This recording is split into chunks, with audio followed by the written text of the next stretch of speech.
have a very important task to discuss and to see how our small community sitting in this room and collaborating online with all of us is capable to support the companies with a good chance to grow.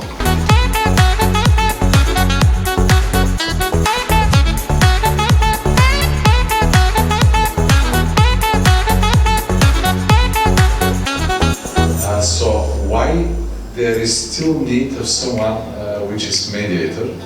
And the answer is there is a space for us because we collected a long enough proven experience how to go within a company, to work together with them to understand what the real problems are.